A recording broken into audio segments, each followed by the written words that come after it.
At a certain point in the Grand Prix weekend, there comes this fleeting moment where Formula One holds its breath. The hustle in the paddock stops. The noise dies down.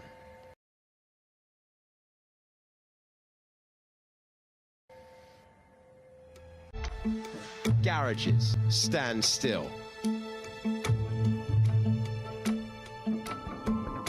And drivers stay stationary. All in anticipation of one moment. Eyes fixated, holding that gaze upon them captive. 5 red lights until a moment's notice. It's go time. So, all in anticipation of the same prospect. Grand Prix victory.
Formula One has seen almost everything across 76 years of an epic sporting story. But today, after 1,151 championship races, we bring you something new. A teenager on pole position.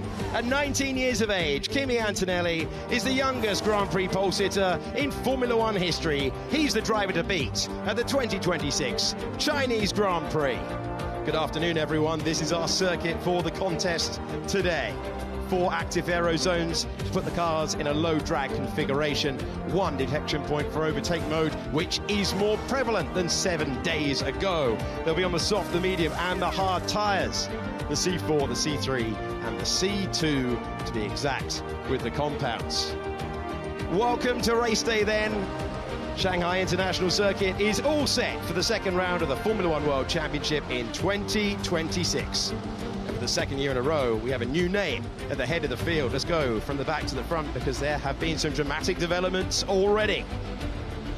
Alexander Albon will start from the pit lane. They've changed the suspension on that car again. Sergio Perez, 21st for Cadillac. Then it's Lance Stroll, out-qualified by Valtteri Bottas, a former pole sitter around here. 19th today. Fernando Alonso is a 2-time winner around this circuit. He's 18th next to Carlos Sainz, who is delighted with his lap time, if not the performance of the car. Gabriel Bortoleto is currently in the pit lane. He was due to start from 16th. Hydraulic issue for him. Arvid Lindblad in 15th. Then it's Liam Lawson. He got yellow flagged on his quali run. Esteban Ocon is in 13th for Haas. Then it's Franco Colapinto next to Nico Hülkenberg. Hülkenberg missing out by thousandths of a second. To the top 10 with Oliver Behrman there once again and driving with real confidence. Isaac Hadjar slightly on the back foot compared to 7 days ago. Max Verstappen is in 8th position and Pierre Gasly has been hooked up all weekend. He goes from 7th, except there's an empty row in front of him because both Lando Norris and Oscar Piastri will begin this one, if they can begin this one, from the pit lane. Charles Leclerc is in 4th, Lewis Hamilton is in 3rd, at a track where he's had so much success. And at the front of the field, George Russell's on the front row once again, but his first ever pole position in Formula One for the Grand Prix format. And after 18 years, it was a dramatic way to snatch the record from Sebastian Vettel. The youngest ever to take a Grand Prix pole is now Kimi Antonelli at 19 years, 202 days. The world champion team mired in the pit lane. Lando Norris never ever got out to the dummy grid. Oscar Piastri made it, but has been pushed back in the last, with 6 minutes to go before the formation lap, whilst we were in the titles.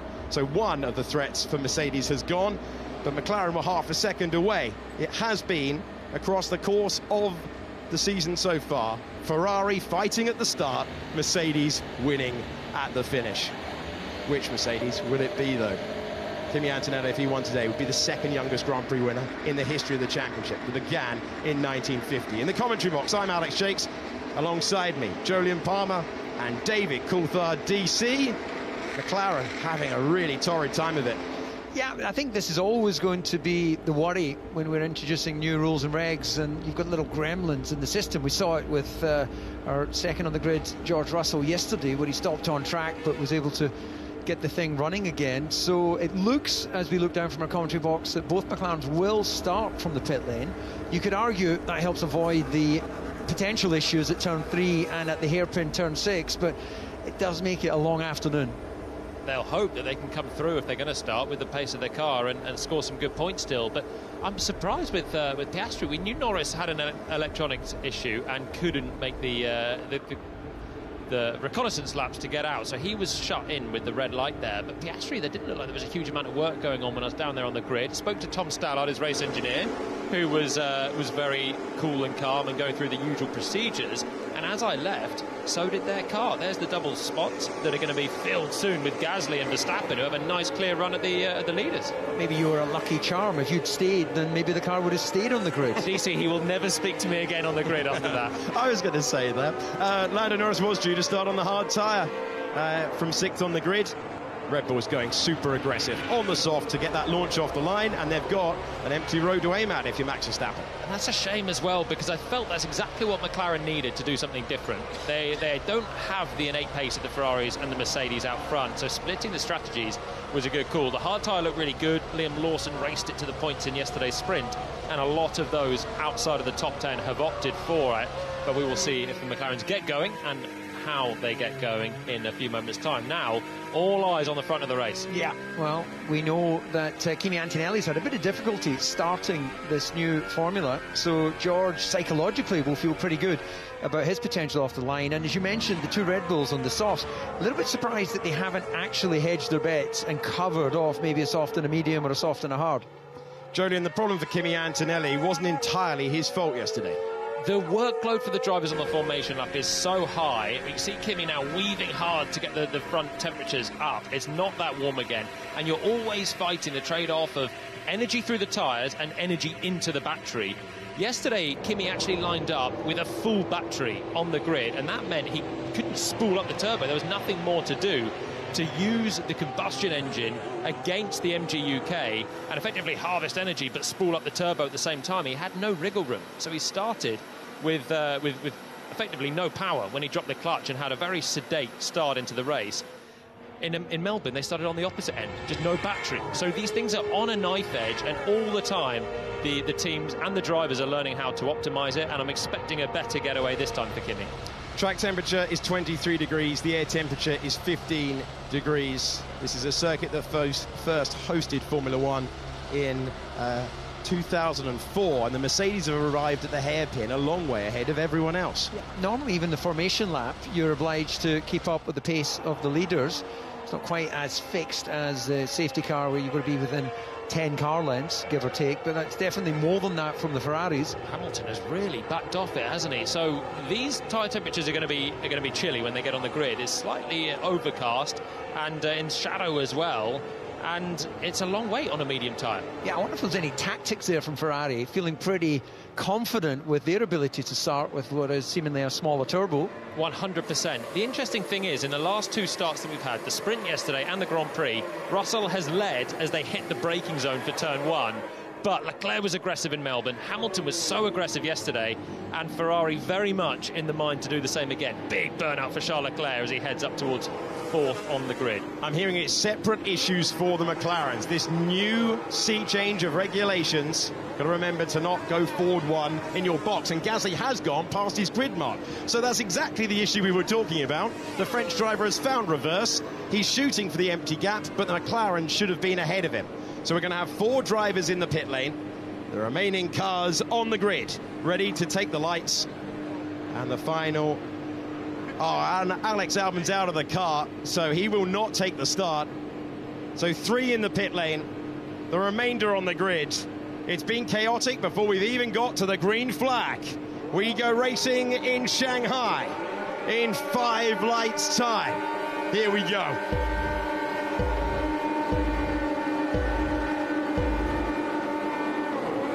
The Chinese Grand Prix is underway. Off the line we go with Antonelli trying to cover off Lewis Hamilton.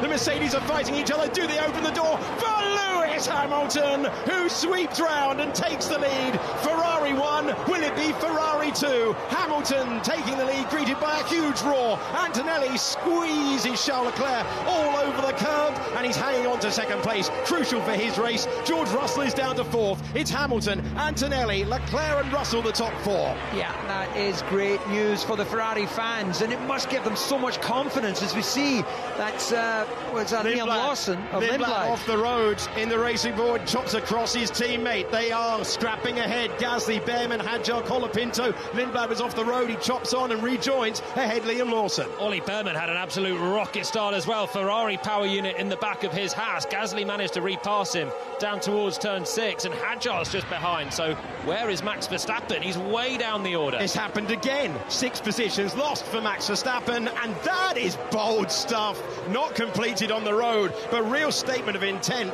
for Oliver Behrman, who will surely have to give the place back to Isaac Hadjar, and he immediately spins. Dramatic moment off the road, having to take evasive action. Oliver Behrman, Colapinto up to P6, Lindblad now in 7th, Lawson in 8th. The yellow flag is waving as they rejoin. The Alpine versus the Racing Bulls. Look into the inside. Oh, you don't need to be that brave, Liam Lawson, and he realised it. Lindblad going deep, Gasly going deep. What's the traction for Liam Lawson like? Enough to move up to 7th. Once again on the opening lap, it's wild, and it's Lewis Hamilton with the lead. I think they forgot there's 56 racing laps. It's like they think it's 1 lap, and yes, no question that Hadjar will need to come in and take away those flat-spotted tyres. Move to the inside, further back in the pack, only one Williams in the race. It's Carlos Sainz going to the inside of Fernando Alonso. Alonso 11th, climbed 7 positions. That was cars everywhere you looked. Hamilton getting another glorious launch. We go on board with Antonelli trying to reclaim the lead. He lost in the opening meters. Looked like a piece of debris being flicked up from the Ferrari into the path of Antonelli. So Antonelli was so busy, focused on keeping George Russell behind, wasn't he, off the line? The 2 Mercedes went to the right-hand side, covered the white line on the inside, and opened the door for the Ferraris to sweep round. Crucial that Antonelli kept Leclerc at bay. Leclerc was desperate to shove one down the inside at turn 3, was right over the curbs. But that means that it is a Mercedes attacking the Ferrari for the race lead, and there's no games Ferrari can play just yet. The contenders for victory, Hamilton, Antonelli, Leclerc and Russell. At the bottom of your page, the bottom 4, none of them in the pit lane took the start. They're all out of the Chinese Grand Prix. Piastri, Norris, Bortoleto and Albon now out front. Can Hamilton fight back? Because Antonelli's got it done before we're anywhere near the braking zone. Kimi Antonelli back to the lead. Well, he's wanting to get some clean air. Hamilton will have the advantage, of course, launching onto this lap of being able to deploy a bit more energy. So where we see the sort of early cat and mouse that we saw in the sprint. Leclerc with Russell right behind him as well. Russell trying to get the move done. Russell to the inside of turn number 1. And the British driver, the championship leader, takes P3. The cars still visually look fast as they enter turn 1, considering that they've got, what, 80 kilos of fuel on board. You know, the body language is still saying, I'm light, I'm racy. They're really quick, DC. Let's not forget it. They're Formula 1 cars, sure, but in Melbourne they were a few seconds away from what they were last year, this new generation. This year they're 1 second away from what they did. So they're slower in various areas, but they're quicker in some. And the approach to turn 1, they're getting a load of deployment at the start of the lap. And it is a fast approach. It's bumpy through there. You're braking and turning. And the short wheelbase, they look lively, don't they? All the drivers fighting the wheel as they come through there. Plenty of overtakes as well. Russell with an important one. Okay, Hamilton was a second away. Overtake mode is enabled. Hamilton has a greater ability to recharge the battery. He has more energy to deploy from it as well. Max Verstappen had dropped down to 14th position. He is cutting his way through the field at will right now. He's back to P10 after another difficult launch off the line. That has been consistent for him in both sprint and Grand Prix. Big lap this in the destiny of the Winners' Trophy today, because Antonelli has got outside of a second. So how quickly, if Mercedes are the dominant car, can Russell get past his old teammate? He's got Leclerc still just behind him, and Antonelli, you feel like it's got to make the break right now and clear away from second place. Obviously Lewis Hamilton, but surely soon George Russell, who will be as great a threat for a Grand Prix win today. Here we go. Oh, that is not a contest. That is George Russell disappearing up to second place. Mercedes 1-2. We talked about the time it would take him to get by. Didn't last very long. Yeah, well, now would be a good time to see where he is in his state of charge. He would have been active on the overtake button, and he's just gone full beans, hasn't he, to make so easy overtaking Lewis Hamilton. Yeah, I feel like Mercedes have been playing down their advantage for a while, and watching this, I feel like they're now realising the race is with each other. Let's not muck around. Let's do everything we can to clear these Ferraris and now escape and have a one-on-one out front. We'll see if Hamilton's got anything left to come back, but the power advantage there for Russell is in energy harvesting at the right point, but he wasn't exactly a sitting duck on the back straight either. They have got the best car in a straight line, and they are showing it. Yeah, and Russell is very quickly onto the gearbox of Antonelli, so Antonelli managing his race, his tyres out front, but he's going to find himself being pretty busy, I think, with Russell, who is the more experienced guy, and, well, no time like the present to get your elbows out, not give your young upstart the confidence of leading too many laps. What did we see a year ago? Oscar Piastri took his first Grand Prix pole right here and then disrupted the narrative of the season. Got himself into a brilliant position where he was rattling off Grand Prix victories and took the fight to Lando Norris all the way to the end of the year. Lando was the heavy pre-season favourite. George Russell will not need reminding of the talent of his teammate, who became the youngest Grand Prix pole sitter yesterday and was elevated through the junior ranks. You're only in Formula One at 19 years of age if you've got serious talent. And Russell will know that he's got to keep his rival down. He's 0.8 of a second away. Let's go on board with Max Verstappen, left-hand side of your picture, past our commentary box and past Arvid Lindblad. Those two will not go wheel to wheel. Soft tyres off the road, Max Verstappen. Huge speed, and that is rapid stuff as he rejoins. A lot of tarmac runoff area there, and he'd be grateful for it. With that attacking on the entry, I was not surprised to see him not manage to slow the car down. I imagine that that Lindblad kept his foot in as well. Raced Max pretty hard last time out. You saw nothing much the Mercedes cars could do, and the fast-starting Ferraris as George and Kimi were battling each other, allowed a clean run for the Ferraris. I feel like if Kimi hadn't have come across on George so much, they might have been able to bulk or just make the Ferraris back out of it, but he was, quite right to defend against his teammate. If I'm Kimi sitting on the grid, I'm thinking if the Ferraris come past, I'll deal with them, and he has. If George comes past, that's a much bigger issue. Charles Leclerc started in fourth, he's still there. Yeah, you just saw just a beautiful amount of wheel spin as he come off the line, not too much, not too little. Look how hungry he is to pass Antonelli, who stays on his inside here, and Leclerc now trying to hang it around the outside of this one to have the inside for the next. Washing over the curb. He did his front wing there this time last year, so he's managed to keep it all intact, but really, really hunting for that inside line.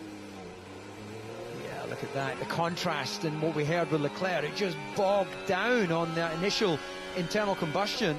He's got no turbo spool at all there for the third start in a row. He's yet to get off the line sensibly this year, Max Verstappen. On board with Sergio Perez, Cadillac driver. Oh, no way. He's hit his teammate in the second corner of the racetrack. Yeah, I think in terms of big picture thinking, that wasn't the best, but there we saw Hadjar trying to hang it out on that inside line.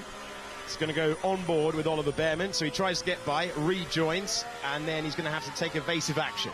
He was ahead defending his place a little bit over the limit, and Hadjar comes through, and there goes the rear grip. Oh, that was so close to getting clattered as well for Behrman, who then lost a load of ground as the Alpines flew through. And talking of flying through, Max Verstappen trying to put one around the outside and going wide as a result. Yeah, a little kick of oversteer as he leant on the car, corrected it, but it took him wide. It's bumpy, and as soon as you go wide of that inside line, basically the early apex, there's no grip down, it's not rub it in through the weekend. and you think it's just a little bit more entry speed, I'll get away with it, but when you've got no more grip on the circuit, then you soon fly off. So Verstappen there losing ground and just getting back to the tail of Lindblad now. It's a Mercedes 1-2, but the order is flipped on lap 6 compared to the previous 2 races that we've run so far this year. One a sprint, one a full Grand Prix, and George Russell is 1.4 seconds behind his Italian teammate Lewis Hamilton in 3rd, and then it is Charles Leclerc in 4th. Alpine 10th in the Constructors' Championship last year, adrift, struggling for most of the campaign. What an opportunity for them in 5th and 6th at the moment. Franco Colapinto hasn't scored points since 2024. He's currently running P6. What a day for the underdogs. Let's have a look at Max. Take 2 on Arvid Lindblad. Is he going to get closer towards the braking zone? It's not a big braking zone, and you see the active aero, the rear wing shut as they lift off the throttle and coax it into the first corner. I was expecting more of a closing speed there. I know that with the active aero, you see again Verstappen struggling in the dirty air. A little correction takes him wide. He's really struggling to find any sort of rhythm this weekend. The Red Bull not handling well. It's erratic. It's difficult to drive. Yeah, and the state of the tyres, DC, not looking great. Now, you can see there how that dark band on that front left as he was going through the low-speed hairpin. Front right looks clean enough, but it's that front left that takes a kicking through turn 2 and turn 12, 13. Yeah, we'll see that even through 8 here. It's all that stress goes on the outside front. So you've got the front right here doing a bit of work as we chase through 9 and 10. But look at what's coming up if we stay on board. A little straight mode down towards the braking zone for turn 11. And you'll see the stress once again on that front left tyre that is really not looking nice on the soft. Here we go. Turn it in. Wait. Almost driving off the road here with Max. Now the speed's building, and so is the load through that front left tyre. And what Red Bull really didn't need was Max to fall into traffic at the start. If he had had clean air, used the soft tyres to get ahead of Gasly and run in a nice 5th, he would have been able to manage this a lot better. You're on board with Hulkenberg. Sorry, DC, on board with Hulkenberg, who's gaining a position and moving up to 12th. Yeah, I was going to say that Max under pressure now with that graining on that softer tyre, it just won't go the distance, and I think it's unlikely it's going to clean up as well. So we might see him have to knock into a 2-stop strategy. Yeah, he's reported on the radio that it's done. And that is the verdict to the 4-time world champion. Lewis Hamilton is reporting issues with energy deployment, and Charles Leclerc is within 1 second of him using overtake mode on this lap. I have to say, Kimi Antonelli's doing a very solid job out front, keeping his teammate at over a second gap. There we go, confirmation of what we saw on the last lap, and we see again right now with Verstappen as he hits the brakes. To be honest, looking at that tyre, I'm surprised he's even holding pace with these cars. The 2 racing bulls just ahead, who've been pretty quick so far this weekend. Yeah, he'll be in a situation there when he's going through left-handers, he'll be able to really lean on, and then as you get into turn 8, that front left will just be sliding away from him. Behrman, like a shark behind him through on the next couple of turns. He's going to be hunting him down. This bit's okay for Verstappen. Yeah, you've got to be pitting him in now. There's no point in running round. And I can tell you, he was told on the radio earlier on to manage the tyres. That's not Verstappen going at full pelt. That's Verstappen trying to eke this stint out on the soft, and it's still done very early. Yeah, this is the bit now where he just can't turn the car, just has to wait for longer as Behrman can rotate the Haas, even in the dirty air, and accelerate down the straight. Yeah, I can start to see the Red Bull pit crew wandering out. There's nothing to hide as the 2 RBs go toe-to-toe. It's happening again. These 2 have been close proximity for most of the racing so far, and it continues on. Liam Lawson's ahead, stayed patient, stayed calm, scored points yesterday with an audacious strategy on the hard tyres. He's 8th at the moment. His rookie teammate, though, a point scorer a week ago. This is a fight for supremacy in that team, the junior Red Bull entry in Formula 1. So they're 2.5 seconds per lap off Kimi Antonelli out front, this bunch. The medium tyre's going away as well. You can see actually Lawson, the graining that's picking up on his left front, which is why he's falling into the clutches of his teammate. Guys, we are reviewing. Yeah, it's okay. I'm just going to lose time. Let him through then. Yeah, well, that's him saying, look, all the time I'm racing my teammate, I'm not making headway, but it's comes out of race pace, doesn't it? If Lindblad's faster, then he should get by and he should go. Yeah, what does he want there? Lindblad just to sit behind him? and waste his own race? We're so early on here. They're on different strategies. There's no need for Lawson to race or complain with a guy that's just... Lando Norris, Gabriel Bortoleto, and before the lights even extinguish. And he stays behind. Off the road goes Lance. And he stays behind. Off the road goes Lance Stroll. The Aston Martin coming to a halt in the first turns of the racetrack. So well, it looks like they'll be able to recover it, so a virtual. It's at least a virtual, isn't it? It's at least a virtual, isn't it? So that's going to be horrible timing for Lawson and horrible timing for Verstappen, because on this next lap, as soon as that safety car of sorts is deployed, then everyone else can bolt for the pits and have an 8 seconds reduced pit stop time. Full safety car. Full safety. And have an 8 seconds reduced pit stop time. Full safety car. Full safety car because the back of that part of the circuit is raised up and immediately leads to turn 3, so there's not enough room. You've got to push it way back. And what do the leaders do? Who comes in? Was being told to come to the pits. It's in the pit lane. So Antonelli in from the race lead. You're looking at him trying to become the second youngest Grand Prix winner today. In comes Russell as well. He's backed off a little bit to give them a gap to double stack. All in, the top 4. So they just had to. You've seen the medium tyres going away. It's lap 11, so it could well be a 2-stopper. Gasly comes in as well from 5th. So it could well be a 2-stopper. Gasly comes in as well from 5th. Actually, the gaps, the spacing has worked perfectly. All those teams able to service their cars without any big stops. Colapinto stays out, jumps up to 2nd place. Man who hasn't scored a point with Alpine so far, now 2nd on the road. Antonelli back out in front. Colapinto, Ocon, Russell, Hamilton. Then Arvid Lindblad listed as P6.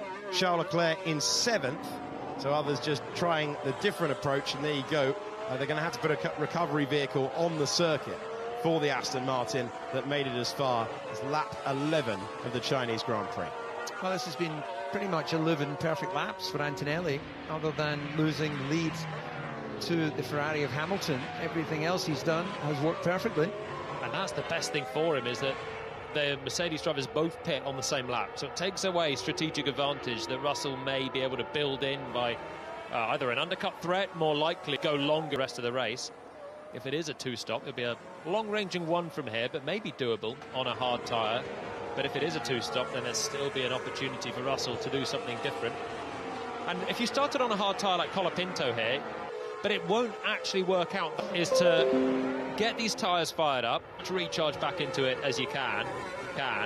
And we saw in the sprint yesterday, the safety car restart was really tricky. You had, actually, Antonelli almost dropping it in the final corner. Piastri overtook him before the line. You had Charles Leclerc almost dropping it. That was on a soft tyre. So these hards, they're going to have to work hard, and you can see all of the weaving going on for the drivers desperate to build that temp. So you're looking at live pictures of Lance Stroll. He's being recovered, and they're just taking their time. And they're all clear from race control, so all of the teams and drivers will have been notified there's a vehicle on the safety car. I can tell you Kimi Antonelli is reporting that the safety car is going very slowly, thinking about tyre temperatures, worried about the restart that Jolien just described for you. So Sergio Perez coming in. Perez and Bottas have now made contact in 2 of the last 3 Grand Prix. One was a while back, I'll give you that, but not what they wanted to see. It is a concertina effect in the first 2 turns of the racetrack. He's back into the race. What was Perez doing, honestly? Cadillac have made no bones about the fact they just want to get the cars to the finish. Checo did last time out, Valtteri Bottas didn't. They're not racing anyone but themselves. I mean, one driver dangling a nose into the other on at turn 3, causing contact is a bit ridiculous. Yeah, but he had to try and attempt that. He was well over the inside curve, which is not the normal line. It was a sort of torpedo type attempt at an overtake, and well, failed. Gasly's in conversation with his team. They are so pleased with what he put together. And Alpine, having been 10th and last, and a difficult season for them where they were just not competitive, suddenly find themselves 2nd on the road, with Colapinto looking for any hint of the race lead to send Argentina into raptures, and Gasly looking for major points. chaotic opening laps. We had 4 drivers, including the world champion, fail to take the start lights. Piastri, Norris, Bortoleto and Albon did not begin the Grand Prix. We then had Hamilton taking the lead. Antonelli took it back. The one stop temporary challenger. Yeah, if so something to keep an eye out for now for the next 44 laps is Ferrari trying to make that happen. We did hear from Marcus Dudley on the radio yesterday that Ferrari tyre life was maybe a little bit better than the Mercedes, so it could be a little bit of a strategy divergence. Well, we've seen Leclerc use that to good effect when he got a victory in Monza, and I'm sure there was probably other ones as well, but that is a real issue for Mercedes because they were managing the first few laps of this Grand Prix. They weren't moving that much ahead of the Ferraris, so if they think they're going to run out of tyres, you've got to get on with it. You've got to try and build enough of a gap that when you come in for your second stop, that you've got enough attacking opportunity to come back at the Ferraris if we assume one or both can do it on one stop. It was surprising, wasn't it, how easily the Mercedes blasted past the Ferraris. You had Antonelli clearing Hamilton, you had Russell clearing them both like they were standing still on the straight, and yet they couldn't then open up the gap. So Ferrari were paying the price for an aggressive start. A lot more brake dust than we're used to seeing. You know, it's a thing that we used to see back in the day, but unless that's actual just dust coming off the concrete from the pit lane, but we don't normally see that amount of brake dust. Yeah, noticeable for the race leader. This is Lewis Hamilton. Let's compare it. Yeah, nothing. Absolutely nothing by way of comparison. Double stack for Mercedes, for Ferrari, and for those drivers that have stopped, they're the top 4 in the race. Colapinto and Ocon electing to stay out. So, as a result, with the safety car ending at the end of this lap, Colapinto and Ocon will be between the 2 Mercedes, and Antonelli's just got to get a clean restart. All of the drivers being asked to generate temperature right now. We've already seen Oscar Piastri out of the car. Here's Lando Norris, unable to take the start today, and difficult start to the season for McLaren continues. They were half a second off the pace in qualifying yesterday, and they find themselves with unreliability with both cars. It was reported from the paddock, different issues for both cars. So the good news for Antonelli is what you can see on your screen. He's got an Alpine and then a Haas behind him before he's got his main threat for the win here. So he doesn't have to be on the limit of grip to get this thing going. You'd think Colapinto's not going to do anything stupid. Russell, meanwhile, will have to clear those 2 cars, and Antonelli can try and break that 1 second gap once again. See when he goes. Yeah, everyone bunching up, of course, down into the hairpin. He's got the choice to go anytime he fancies. He could go now. I think given his advantage, I'd look at it, but he's not. He's waiting. And he's going to wait until the last possible moment. Then he's going to drop the hammer and take us back to full speed around Shanghai International Circuit. We're about to go on to lap 14 of 56, and there's a chance for Esteban Ocon because there was a huge moment for Franco Colapinto. Antonelli leads, and Colapinto hangs on to second place. Ocon unable to punish that slide around the final corner. Can Hamilton get past Russell? Look further back. The red Ferrari versus the silver Mercedes. Hamilton is hurrying Russell along. Yeah, it looks like Leclerc's managed to slip up the inside of Lindblad as well. Big chance for Lewis Hamilton. These 2 know each other well. Their time as teammates. And he stays there for the moment, but Russell is deep, and Lewis Hamilton's up a place. George Russell's quest to win this Grand Prix just got harder. Yeah, the Mercedes was quick on the straight, but then was too quick to get the car stopped for turn 6. So Russell with the mistake, Hamilton comes through, and that Ferrari is as quick as anything through the corners, as you see, the fact that he's straight onto the tail of Esteban Ocon.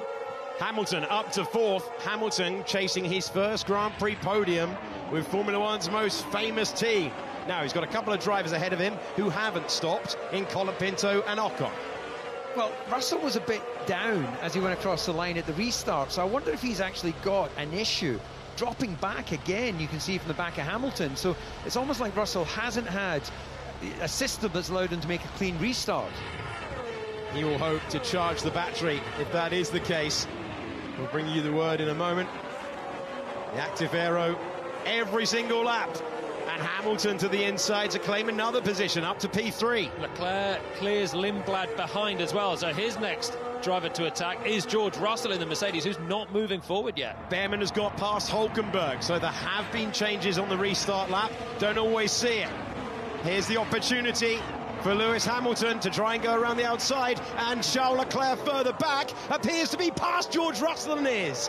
So George Russell, the heavy favourite coming into this Grand Prix weekend, passed by both Ferraris at the start of the hard tyre stint. Yeah, I think he must have an issue. He was again pretty slow over the start-finish line. It looks like he might have hooked into the back of Leclerc, who's coming back at him. Yeah, he's coming back into 6th. I wonder if he's just got no battery on this restart.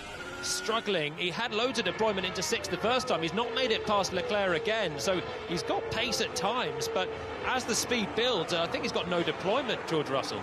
So Russell having to play... We're gonna grip. Sometimes Formula One is complex, sometimes it's simple, and George Russell telling us what's going on. Lewis Hamilton's through, up to 2nd place. Now, if one Mercedes is struggling with the grip, what's happening to the 19-year-old out front? Hamilton knows how to win around here. Won the sprint last year for Ferrari, won 6 times the Chinese Grand Prix. Can he now take the lead like he did yesterday? That's the aim. He did it early on, but this is a totally different picture on the restart. Yeah, look, I think it's a great question, and it's being answered by the fact that Hamilton has now got that gap down to Antonelli, and more than likely will have the chance to, if he chooses, pass him into turn 1. Very, very tight between Lindblad and Behrman. Hulkenberg trying to take advantage. Lindblad in 7th at the moment. Difficult to know where to look. Half a second between the top 2 in the Grand Prix. Across the line, Antonelli under sizable pressure. Charles Leclerc trying to make the move up to 3rd. He should have much better grip than Colapinto, but he doesn't have the track space to make use of it at the moment. And the driver from Argentina is remaining in 3rd until it's the traction zone and Charles Leclerc gets through. So through goes the Ferrari. Can Leclerc make it a 3-car battle to win the race? Ferraris are firing these tyres up. Russell finally makes headway and surprises Ocon with a move down the inside at turn 6. So maybe they are now just getting these hard tyres into the right window, but Hamilton was a lot quicker than Antonelli on the last lap, 1.2 seconds clearing a car as well. So fastest lap of the race for Lewis Hamilton, and I think he's going to have a go at the race lead in a minute.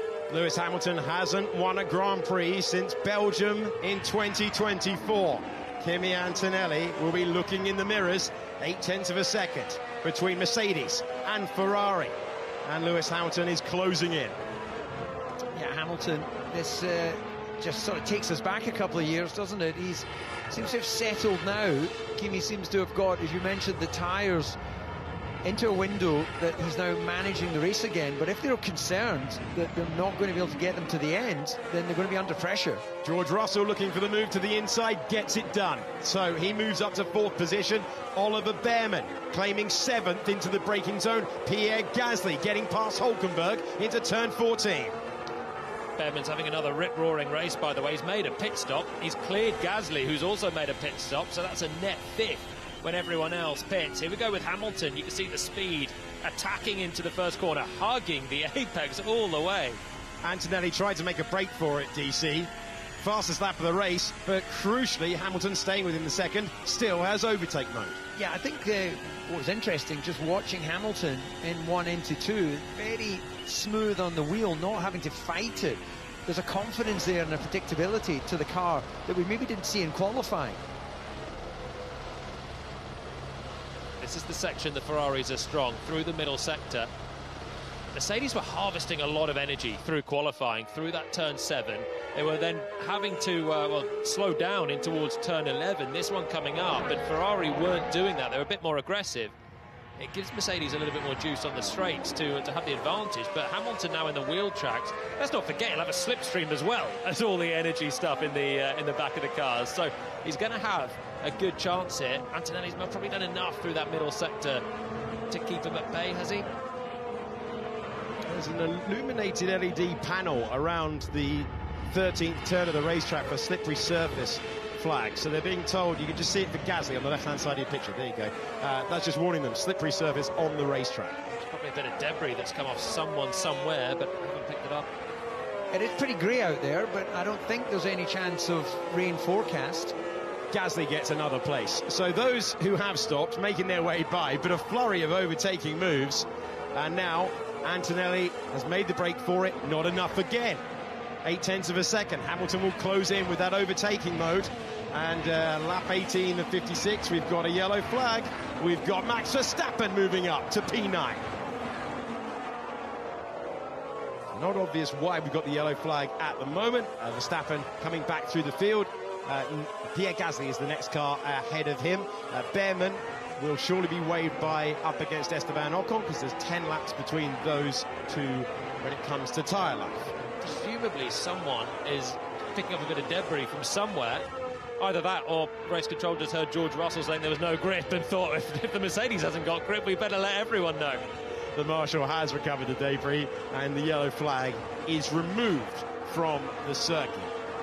So Colapinto and Ocon fighting on old tyres here, 5th and 6th. More power, mate. We own it. Well, race driver, it was a common request throughout the history of motor racing. You always want more power. Just looking at the splits, well, George Russell, who dropped back there, has managed to pull half a second or so to Antonelli. So he's still running in 4th, but not out of this Grand Prix by any stretch. But a couple of fast Ferraris in the way of him, and a dream of back-to-back victories. Plenty of overtaking going on into the braking zone of 14. There's the example of it. Behrman versus Gasly. So Behrman in 7th, Gasly having a superb weekend. And it's Haas versus Alpine, Haas versus Alpine. Colapinto hanging on to 5th, Ocon hanging on to 6th, but Behrman and Gasly are going to be the ones moving past in a few moments. Colapinto going on the defensive. Ocon does not have the speed to go by. Alpine at the start of the season switching from their own power unit to Mercedes power. So these two haven't pitted for new tyres.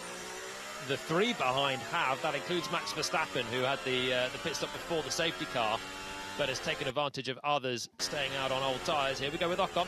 Got to be thinking to the inside, but Colapinto saw it coming, covers it off, and they're line astern, or they were, because Max Verstappen's got past Pierre Gasly, and he's up to 8th place. Behrman a little bit of breathing space to Gasly, who's more his fight. Oh, we're going to get a move in 7. That never happens, and it still won't happen. Ocon tries to get by, and Colapinto's got his elbows out. He has indeed, but I'm just trying to figure out to what end, because all the time he's weaving, running offline, he's slowing down his total race time. He's dead meat in a minute, surely. The active aero shots, they hit the brakes for turn 11, a sweep through, and then we're going to have the long straight. He's now got 2 Haas cars right on his gearbox. George Russell has recovered. He's 0.7 of a second behind Charles Leclerc, top 4 in their own race at the moment. Colapinto, Ocon, Behrman and Gasly is how they begin things. That's not how they're going to end things when it comes down to the end of this super long back straight. Oh, it's very, very close around the outside. Esteban Ocon trying to get through. Behrman trying to get by. Max Verstappen's the driver we're on board with. Currently in 9th. Gasly's ahead. Colapinto hangs on to 5th position. But now it's Behrman ahead of Ocon. That's Gasly repassing Max Verstappen as well. So what we're seeing is energy yo-yo racing. Someone depletes, then they're vulnerable. And now we've got Gasly coming through again. No. Gasly and Ocon were banging wheels 1 week ago. They're threatening to do the same, and Verstappen now has the inside line up against his old teammate, hip and shoulder, up to P8. Yeah, just looking at how much time this is costing Colapinto, it's giving us some great entertainment, but his last lap there, 39.5. When you compare that with our race leader, 36.8. So, yeah, look, it's great entertainment, but he's going to end up having to take his tyres at a certain point, and he's got the chance of dropping into more traffic later in the Grand Prix. It's like a Formula 3 race. Absolutely manic between Colapinto, Behrman, Ocon, Verstappen and Gasly. Verstappen is up to P8. The progress there was Behrman, who's in 6th, and he does have the tyre advantage to shortly clear Colapinto. Last year, Haas finished 5th in this Grand Prix with Esteban Ocon. Behrman hoping to do so today and continue his run of point-scoring finishes. Yeah, so on the last lap, I thought Colapinto was going to be stuffed here, but it looked like Ocon had used so much on the lap that he had nothing more to deploy. Let's see if Behrman's going to get a better shot, as we see, more importantly, George Russell now lining up Charles Leclerc at the hairpin. Yeah, George has to take a bit more out of his tyres at this stage to try and cycle through the Ferraris in front. That's Behrman trying to get by, having to be wary of the late braking move. We saw 1 year ago, Oliver Behrman loves the up and under. Can he do it again? And Colapinto just refuses to yield for the battle for 5th position to the battle for 3rd. You're on board with George Russell, staring at the back of the podium. podium currently occupied by Charles Leclerc. Well, the whole country will be loving it, the Argentinian, and I think Flavio Briatore will be loving it as well. Just in about 5 cars all in one, head into the first corner out the window. Glued together, or so it appears. Okay, Russell seems to be back in a happier place with this Mercedes, with the grip level back up to high, with the full deployment available. And then it's about getting a clean move like we saw for him earlier on. That's the aim. No need to go 50-50. Behrman is still behind Colapinto. These top 4 are just all together. You can see managing it well out front. Antonelli, his dream has got to be that they're all on the same strategy, because if he does end up running his tyres and having to make another stop, then if you're Ferrari, you're going to roll the dice with at least one of them, surely. Hamilton, yeah, he could play the long game here. He could sit around a second back and hope that what Mercedes think is that Ferrari are better on their tyres. Hope that comes to fruition. It's not there yet. These hard tyres are durable, so there is a chance that they'll go right to the end. Oh, that's a fair way back for Russell, still on the brakes. Having a faint nibble, but no more. Max Verstappen is up to 7th position. He gets rid of a tear-off. He's trying to take the fight to Oliver Behrman. Behrman's going past Colapinto into the braking zone of the hairpin. And he is up to 5th place. Haas looking at back-to-back 5th places in the Chinese Grand Prix 2025 and 2026. Behrman is in 5th. Colapinto down to 6th. And now Verstappen on the hard tyre. A bad start for Verstappen, dropping him down to 14th position. He's trying to recover those positions. We've had a safety car. The majority of the field coming in, but Colapinto did not. Hülkenberg has just cleared Pierre Gasly. So Gasly has got a car underneath him, but he's been shuffled backwards in this stint. Hadjar's got past Sainz. Hülkenberg's got past Gasly. Let's go to the front of the field. 1.5 seconds between Antonelli and Lewis Hamilton. Just the 21 years between those two, by the way. And let's go back to the melee at turn 1. This is what I saw out the window, I think. It could have been any one of these laps. I think the one I saw was Max in the fight as well. But so this is, we're going to see Gasly down to turn 6. This is 1, 2 and 3 moving under braking. Under investigation. He has now been passed by not only Max but a couple of others. Yeah, that wasn't fair. 1 year of the... I'm sorry, that wasn't fair. Copy that, mate. We've reported it. Look, I think that's racing. I understand what Pierre's feeling, because you want to move the car into the apex and suddenly there's a Red Bull, but he was clearly alongside, and I think that's what the new interpretation of scenarios like we saw with Oscar Piastri, I think in Brazil, got a penalty when it was actually Antonelli that closed down onto him rather than making your car disappear. Yeah, Max was right there. Wheel banging means that the car on the inside has basically done enough at that point. There was a little bit more space for Pierre to go as well. So a hopeful whinge from Gasly, but he's now dropping away from Verstappen and the mad scrap for 5th place. I like that, a hopeful whinge. It's quite a bit of the commentary sometimes, isn't it? Let's be honest. 23 and 56. Kimi Antonelli's the race leader by 1.7 seconds. And as it stands, long way to go. George Russell's got a lot of pace. He's proven that already in the first 2 races of the year. But as it stands, he's the youngest ever championship leader in the history of Formula One. And we've been telling you about the landmarks that he's been ticking off so far. If he can stay there, he's trying to win his first ever Grand Prix. We've got a long way to go. A lot of pressure will fall on his shoulders. Just a 7-time champion of the world, 2 seconds away. No simple maiden victories in Formula One.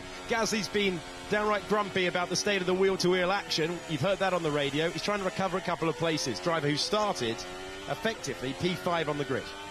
Hülkenberg's having a really good effort here on the used tyres. He's going to be dispatched into turn 7 that time.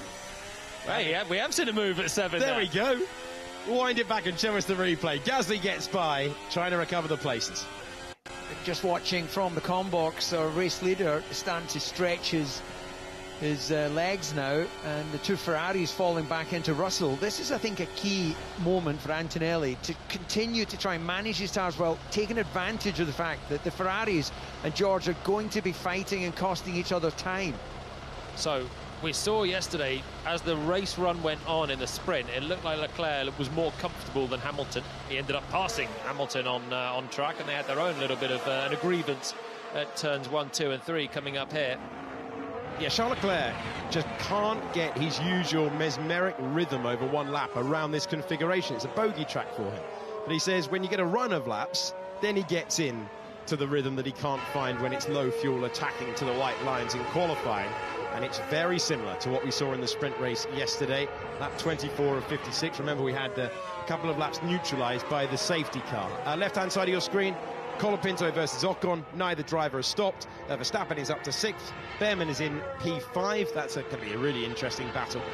Yeah, well, right now, if you're Ferrari, if you think that you can do one stop and you think that Leclerc is now getting a bit more comfortable, you would actually get them to swap positions and see if Leclerc can take that pace into Antonelli, and if he doesn't manage to do anything with it, they can always swap back. But right now we've got a situation that even with this overtake mode and the active area on the straights, meaning there's maybe a bit less slipstream, you're still going to lose downforce. You see the movement of Leclerc's car running in the dirty wake of Hamilton ahead. Conversely, it makes life harder for Russell to pass because Leclerc is capable of harvesting more energy. He's got the overtake mode, and that'll mean he's deploying more, which we're seeing right now, getting closer. Whoa, that's laid on the brakes, and second position for Charles Leclerc, who gets past Lewis Hamilton and moves up to P2. Can Russell take advantage? Running out of roads, again thinking about the bigger championship picture. Does not need to risk one at turn 16. Perfect for Antonelli. That just all this battling is allowing him to comfortably open the gap without having to take more energy out of his tyres. Hamilton trying to come back, very brave. How's the grip out there? Oh, it's close between the Ferraris for the second day in a row, and Charles Leclerc hangs on to it. Yeah, I'm going to say great to see, but slightly pointless in the bigger picture of this Grand Prix. It's going to open the door for Russell here, who almost hits the back. So much speed. He's on the outside, wants to be on the inside. Can Hamilton slow it down? Russell trying to use the grip. He's still in P4. The Mercedes straight line speed is so good. The traction is so good. I think he just caught himself out with how quickly he launched to the back of the Ferrari. Here he's harvesting as Hamilton slides his way through 7. That'll hurt the tyres, being stuck so close to his teammate now. When you see the red light blinking at the back, that means the car is harvesting, is recharging the battery. That's what it's showing. And still, it's Leclerc, Hamilton and Russell. Antonelli now 4.2 seconds, as you say, DC. He's trying to scamper clear of this and let them scrap amongst themselves. Yeah, look, he's got a lot of clear air behind him. And, well, Russell too far back, I think, to try anything on Hamilton, who's getting the run onto the back of Leclerc into the braking at turn 14. It's a great move from Leclerc on the last lap. Hamilton doesn't fancy the lunge back on his teammate this time around. It was old school, wasn't it? He had to actually do it on the brakes, not clean past with a nice bit of extra energy from the battery there. Leclerc having to work it, no lock up, then looking in the mirrors thinking where on earth are they going to come into the final corner or turn 1, and he holds on again, but the pace is reversed. It almost feels that the battle we're seeing between two Ferrari cars is they've resigned themselves to the fact we're not fighting for the victory. We're fighting for team honour here, which one is first. Otherwise, you wouldn't give away that amount of time at this stage of the Grand Prix. But Hamilton's always going to be thinking about honour in that case, isn't he? He's running second. You know, Fred Vasseur on the pit wall, Charles Leclerc from behind will be thinking, no, we can win this. And Hamilton's thinking, well, hang on, I can't if I let the guy through. So it's all about making sure he's in the best position to pick up the pieces and not necessarily thinking for the interests of the team at the moment. It's so early in the season, isn't it, to... you know, the drivers are all thinking that it's going to be their year at this stage. They need to assert their authority, and Lewis is very much revived at the start of this season. Antonelli a full second quicker last time around, so this is just a sweet moment for the young Italian as he continues to open that gap up. Frustrating for Russell, though. So I said, having the first Ferrari, having the overtake mode and the slipstream, it's like an old-school DRS train. It's not as effective as a DRS train, as Hamilton's going to have a chance. Lewis Hamilton trying to retake second place, gets to the inside, he's got it. What's the grip like off the corner? Hamilton takes back the position.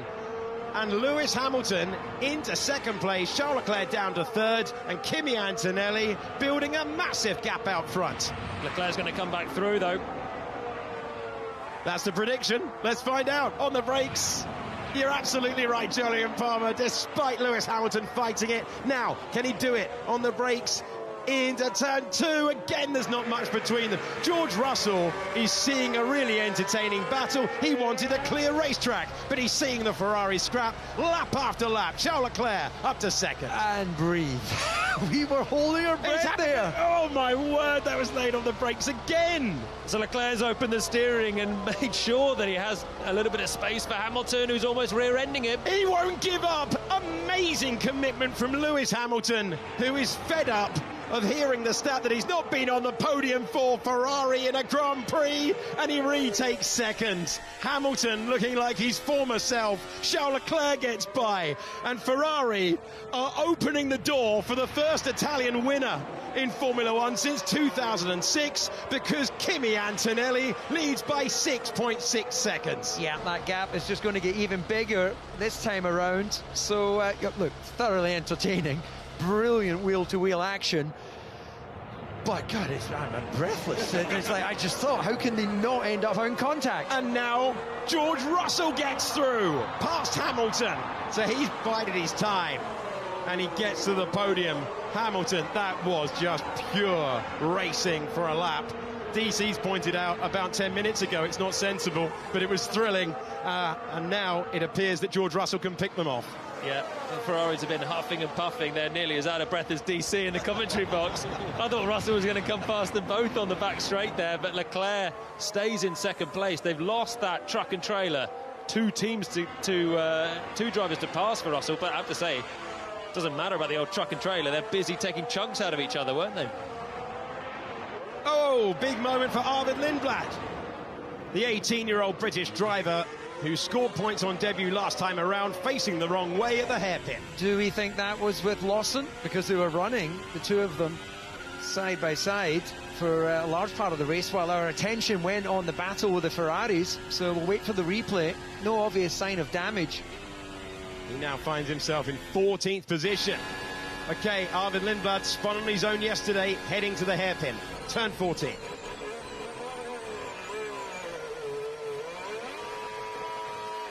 And he's done it again. Whoa, spins on his own for the second time this weekend. Very unusual, actually. I'd like to see the off-board as well. On-board, we can see that everything looked like maybe going deep, but you open the steering, just keep yourself going straight for a bit longer, and then do the corner. So, you know, brilliant debut in Melbourne, but if that was no systems tripping him over, then that was a bit of a rookie error. Here we go, under braking with George Russell versus Charles Leclerc. And no way by. The crowd either side of that hairpin loving the entertainment they've been treated to. But George Russell, this is just like we saw before a week ago. Really good start for the Ferraris, able to scrap, but you move into the second half of the race and Mercedes look like they're checking out. That's laid on the brakes for Esteban Ocon. Can he hang on to it? He can. 7th position for the Haas driver.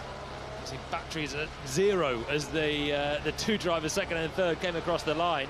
You can recharge them very quickly as soon as you hit the brakes and go part throttle through the corners, but they are giving it everything into the hairpin. Russell getting closer. They're just fast in all the right places. He knows he's got great core pace in the Mercedes, but he can't get by. Ocon was very brave into the turn 14 hairpin, but he's been passed by both Alpines, and that includes Gasly, who's got a tyre advantage. And Gasly has had to try very, very hard to fight his way back past Hülkenberg and Ocon, his teammate, and he's now P7. That Ferrari battle was one of the all-time dices, wasn't it? Well, Hamilton just refused to yield. Amazing. It's Arnaud Villeneuve from Dijon back in the day. A lap of side-by-side. Which one's which? Well, we're talking about supremacy at Ferrari.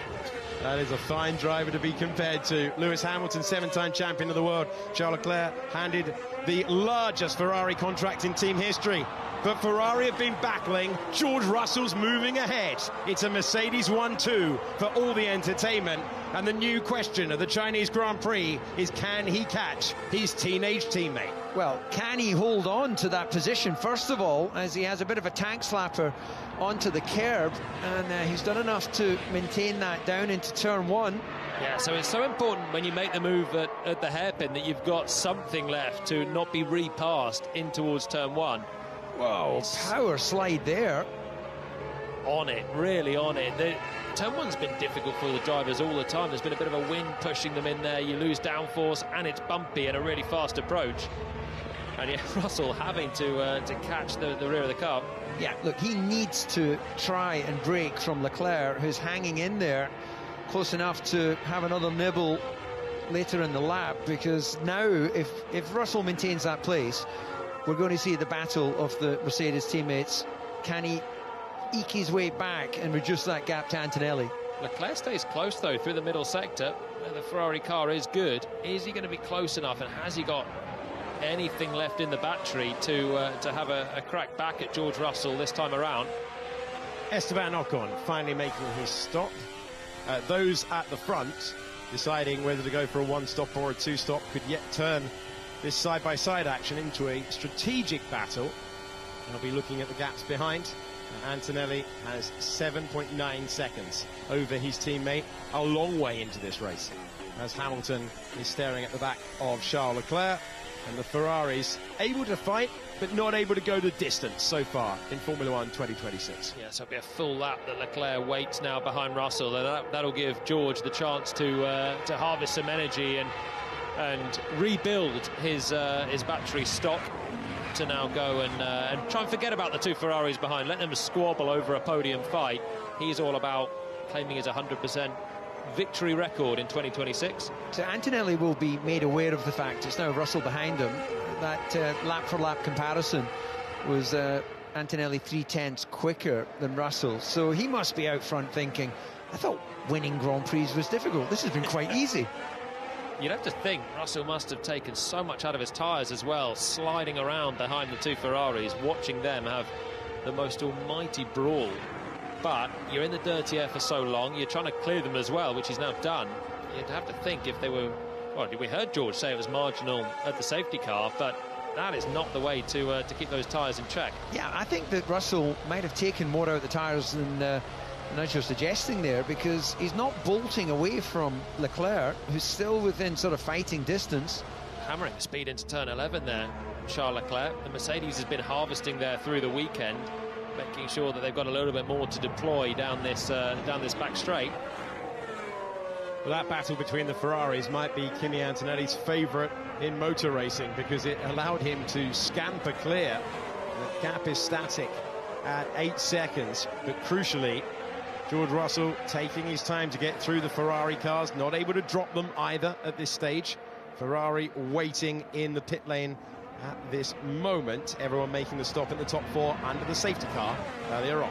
Colapinto, as to be said, is doing first of the non-stoppers, is pretty much matching Gasly on lap time, who's just in front of him. I don't know if Gasly had an issue on that particular lap, but it's certainly looking very strong for him to get away with a one-stop.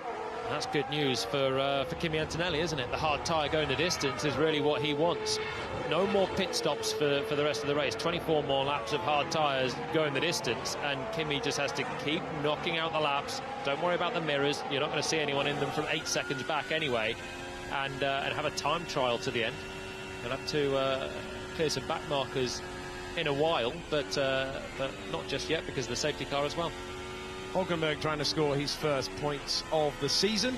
Driver who didn't take the lights in Melbourne is running on course for 2 at the moment, and he's got fresher tyres than Colapinto ahead. Liam Lawson is in the final points paying position. Isaac Hadjar has had a couple of stops, had a spin in this race so far. He's 1.3 seconds back. Then there's a bit of a gap as well, back to Carlos Sainz, who's the sole remaining Williams in the Grand Prix. Fernando Alonso has just gone past our commentary box into the pit lane. Plan 3 will come into play. Copy that. Any guesses what plan C might be?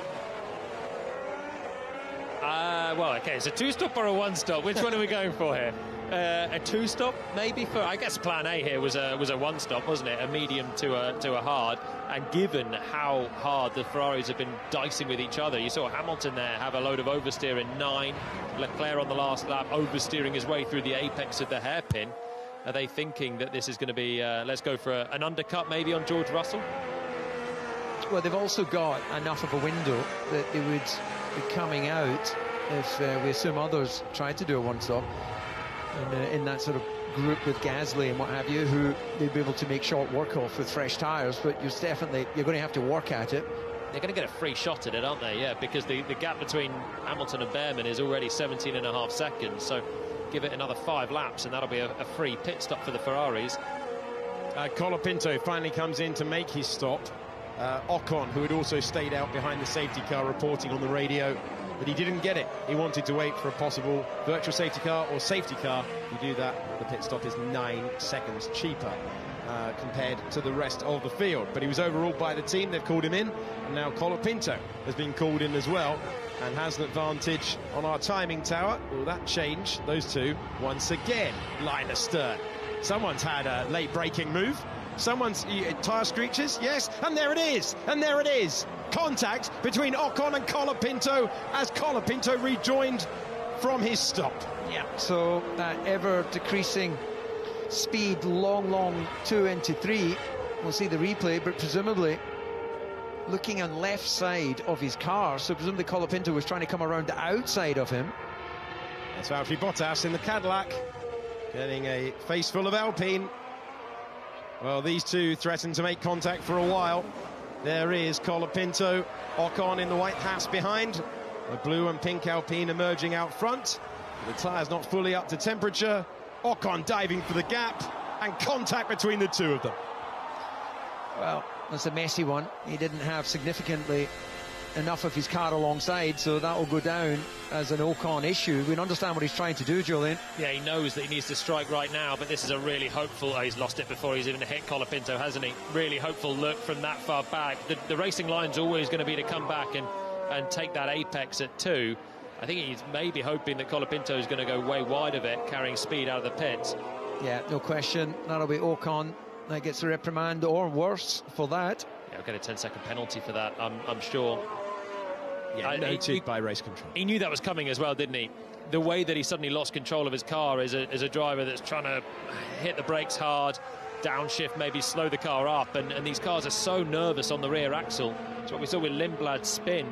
You carry a little bit too much speed in. There's so much work that you're trying to do now on the rears when you're off the throttle, just to harvest energy and make the most of the efficiency of it. And well, that's an easy diagnosis for us. He holds his hands up and says that it's his fault. Ambitious to the inside. Fernando Alonso had come into the pits a few moments ago. He's come into the pits again to retire from the second Grand Prix of the year. He is out along with his teammate. 2 McLarens are out. Bortoletto and Albon didn't take the start along with the 2 McLaren drivers. Aston Martin making it to lap 35 today. Huge shame for Colapinto as well. He's having a really good drive, as you said, DC. Decent pace on that hard tyre. Trying to pit and cover off Ocon. Alpine and Haas in a bit of a scrap today. And a scrap that was taken way too far there by Esteban Ocon. And Colapinto still with no points for Alpine. He's got a chance to get something back on if he hasn't got significant damage. Yeah, well, also that time loss there. But meanwhile, on the other end of the garage, or the side of the garage for Behrman, is managing to maintain that gap to Verstappen. So as Ocon tried the desperate move, Behrman is, well, it's been fantastic so far in these first 2 Grand Prix. Looks like well on side for gaining another good points finish later. I have no power. Okay. Give me something. It's FW usable. I come out of the last corner, I've got no power. Negative, we are looking into that. Lewis Hamilton has dropped to second back. He has been reporting this at different stages of the Grand Prix, so it could be operational rather than a terminal error with the car. He's still within a second of his teammate. Oh, Leclerc's a big lock-up at the hairpin, and off he goes. And Hamilton gets by. So he was talking about having no power, but he made the corner, and Charles Leclerc with the error. And the Ferrari swap over once again. Lewis Hamilton back up to third. Yeah, it just shows, I think, how tricky the systems are when you're going through what is one of the biggest recharge locations on the racetrack. Leclerc looking on the outside. I don't think he'll have enough momentum on this one. Here we go again. And Lewis Hamilton stays ahead. The Ferraris side by side for so much of this weekend. But Charles Leclerc's error allows through the 6-time winner of the Chinese Grand Prix, Lewis Hamilton, on for his first Grand Prix podium with Ferrari. That out of nowhere, wasn't that, for Leclerc? Under no pressure, drifting away from George Russell ahead, and just too late on the brakes. Front lock up very early on in that one, and he released it, did the sensible thing, used the runoff, and didn't compound the mistake by trying to send it in with speed or keep the left foot hard against the brake pedal in hope that it would suddenly grip up. But he's sliding coming through 10 as well. Maybe he just fancied more of a show. Maybe he thought, yeah, third is boring like this, let me go and earn it again. Well, we've got Disney here this weekend. I saw Mickey and Minnie Mouse, so he doesn't want to be, put on the back foot in comparison to them. Look at me. Well, Charles Leclerc now in fourth with that 18-second advantage over Oliver Bearman. It's 22 for a pit stop around here. It would be a massive tyre offset compared to those on the hard tyre if you want to try and use the remaining rubber. Charles Leclerc, oh, is he going to get it slowed down again? I tell you what, the two Grand Prix driver next to me in the commentary box weren't sure. Wow. Yeah, we were taking a sort of step back there, waiting for the impact. How many times can these guys almost touch each other? I thought that was a rear end there. There was a lock-up. There wasn't a lot of space to go around it. When you're sitting there in the dirty air still, you just don't get the braking performance. Leclerc was, I think he was very much wondering about whether he was going to go to the inside, wasn't he? Thought about it, shall I, I've done it earlier, and then thought, no. Problem is, he's carrying the speed that he needed to on the inside. So, from the outside, I reckon that will be very tight. It's fun and games until it's not, isn't it? Yes, indeed. Well, unsurprising, we saw Ocon there, confirmation of that 10-second penalty. This is where you kind of question, well, you've spun someone around, you've caused them potentially a bit of bodywork damage and a loss of track time as well. You question whether a 10-second penalty to you is sort of worthy of the crime, so to speak.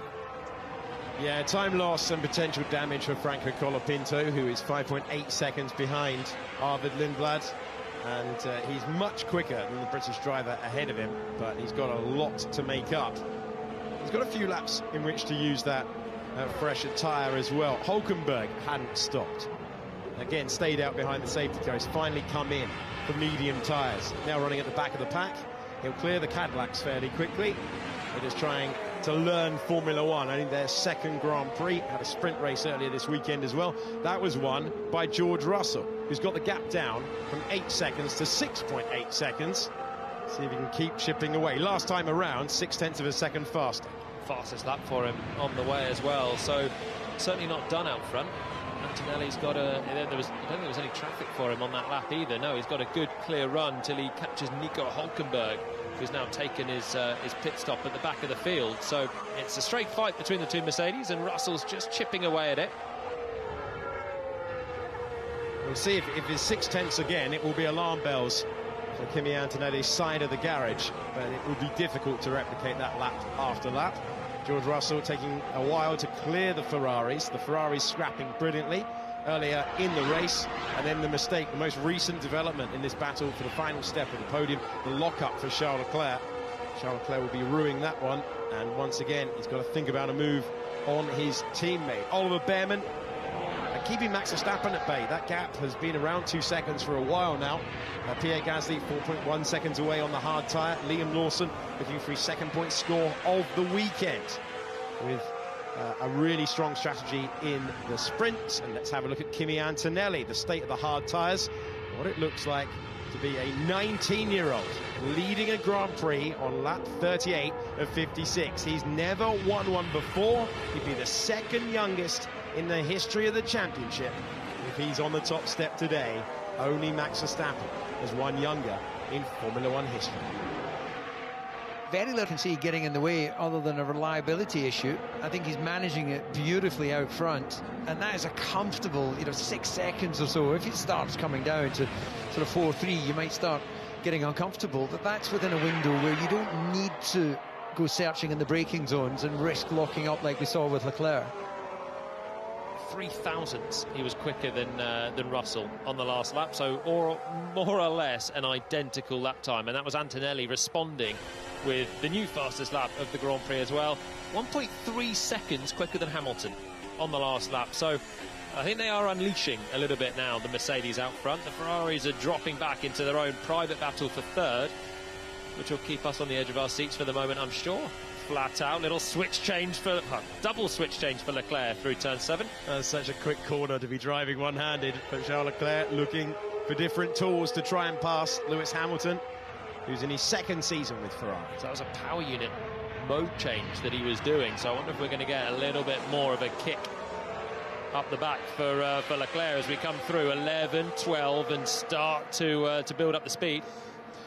Well, tyre technician there just doing a little tyre pressure adjust in case they're needed. So is Leclerc going to take a run at it on the brakes? I think he's going to be close enough. Charles Leclerc building up, pulling alongside.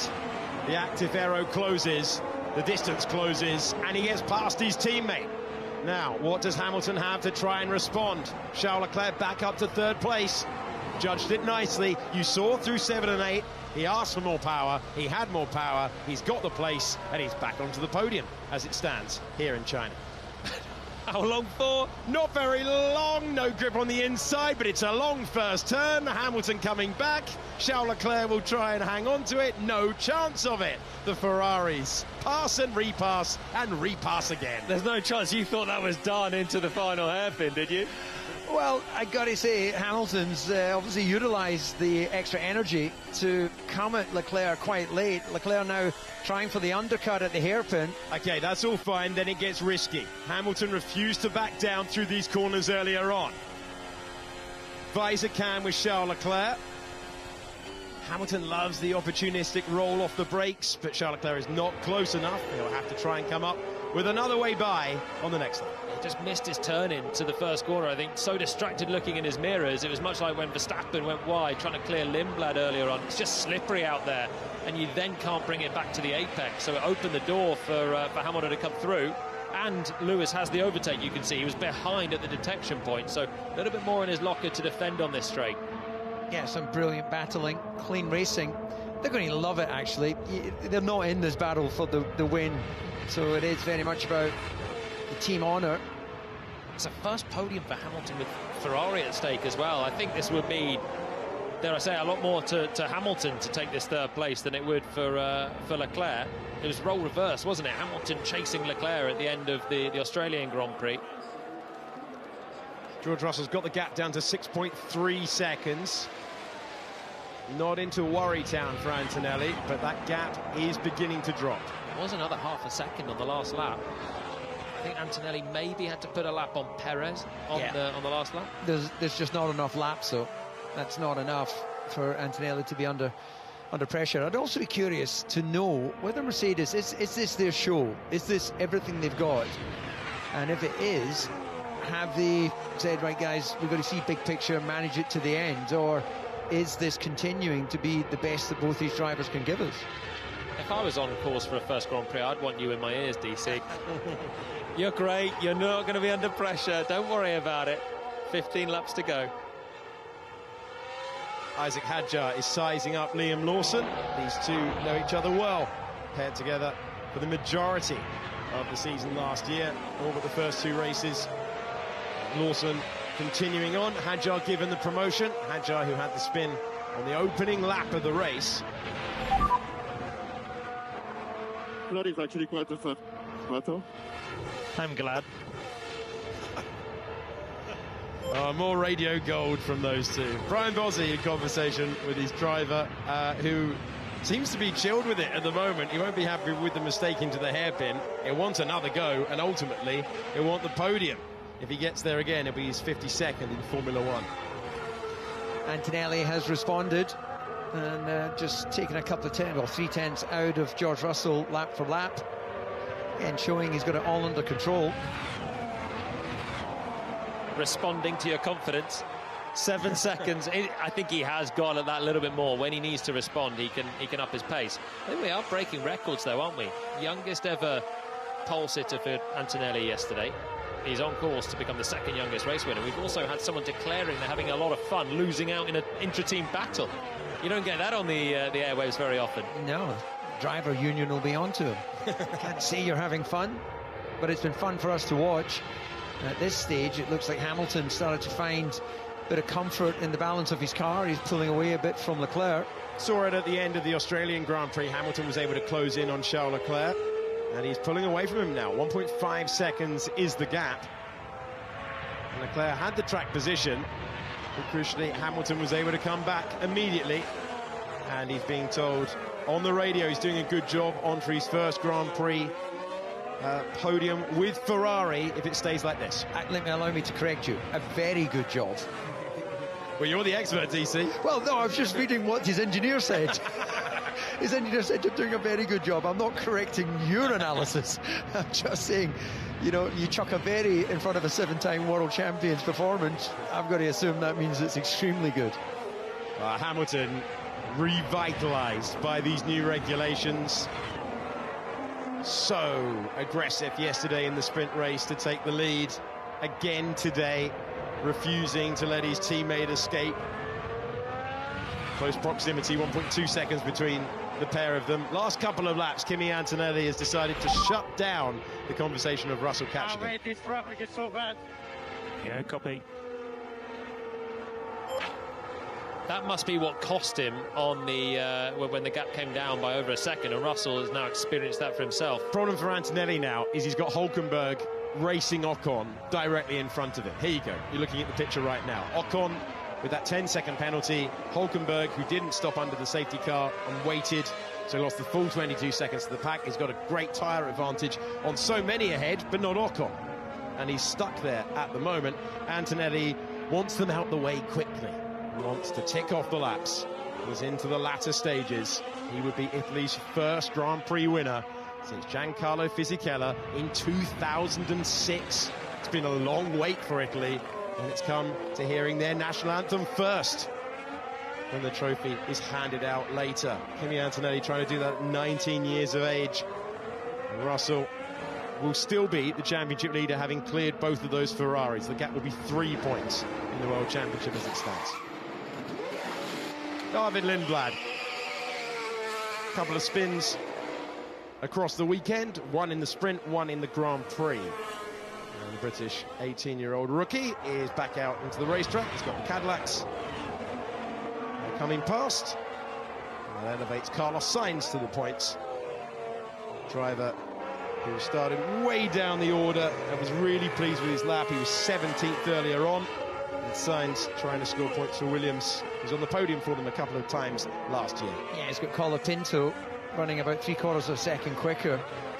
And so that's going to be difficult for Sainz to hold on to that. It's actually pretty amazing that he's there in the first place in the Williams that's been a standard Q1 exiter in qualifying so far.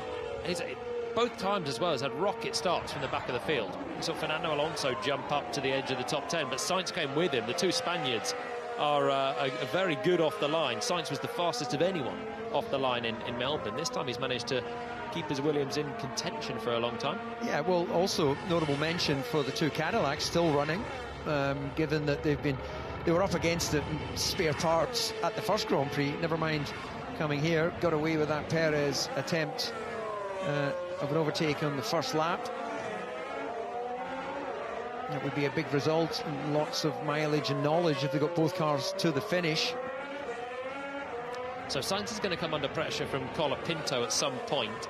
We wonder what damage Colapinto has as well, given he's had the contact. The other one is Hülkenberg, who's pitted and is on a fresher set of mediums, trying to charge his way up towards the back of the point. So that's one for 10th place. Remember Hadjar on the first lap, spinning off through turn 11?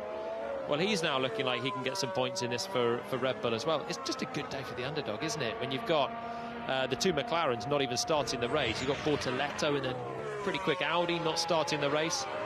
They're the sort of days where if you're Colapinto searching for a point with an Alpine, you hope that you're going to get your chance. And he's obviously been a bit unlucky with the Ocon swipe. And if you're Williams, if you can get a point here, that would be a huge amount for them. Mercedes 1 and 2, Ferrari 3 and 4. Oliver Behrman trying to keep his 100% point scoring run in Formula 1 2026 going. It would be a very strong 5th place if he can stay there, because he's had Max Verstappen behind him for the entirety of the second stint. That gap is 1.9 seconds. It has come down as low as 1.5, but no further. It's 2 seconds right now. Gasly is 2 seconds back, can't do anything about it. And then you have Lawson, who has